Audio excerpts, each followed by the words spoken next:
क्या घर में शिवलिंग रखना है या नहीं रखना है? देखिए, लोगों ने भ्रम उत्पन्न करा है। ये हमारे यहाँ अगर हम शिव पुराण पढ़ते हैं तो लिंग पुराण को पढ़िए, उसमें तो कितना बड़ा वर्णन किया गया है कि नर्मदा का कंकर शंकर, नर्मदा का अगर कोई कंकर भी लेकर आता है, नर्मदा का कोई शिवलिंग लेकर आता है, मां नर्मदा से निकले हुए कंकर का अगर शिवलिंग है तो उसको तो प्रतिष्ठा की भी जरूरत नहीं है, उसको तो प्राण भी नहीं दिए जाते क्योंकि अपने आप में प्राण प्रतिष्ठित है। उसको तो घर में लाकर रखा जाता है, पूजन करी जाती है।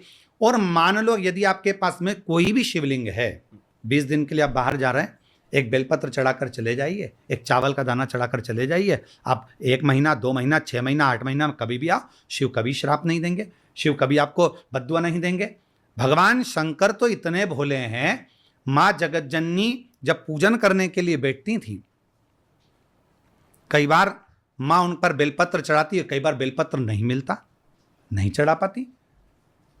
अब जिस रूप में भगवान शंकर को भजें, लोग कहते हैं कि शिव जी को घर में नहीं रखना चाहिए। शिव महापुराण की कथा कहती है जिसके घर में शंकर का शिवलिंग विराजमान होता है उसके घर में काल प्रवेश नहीं करता, अनायास मृत्यु में प्रवेश नहीं करती और काल का हरण करता है।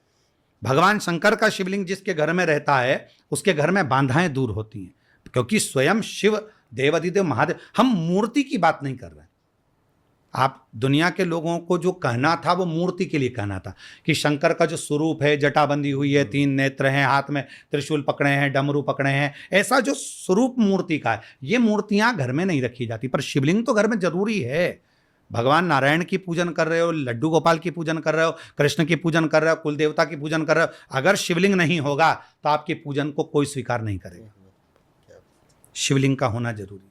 गणेश जी की आराधना कर रहे हो, शिवलिंग का होना जरूरी। और जरूरी नहीं कि आप उसकी रोज जल चढ़ाओगे, जरूरी नहीं कि आप उसको रोज आराधना करो। आप चंदन लगाकर, एक चावल का दाना चढ़ाकर, एक बेलपत्र चढ़ाकर चले जाओ, जहां जाना है 10 दिन 20 दिन जितने दिन आओ, शिव शिवे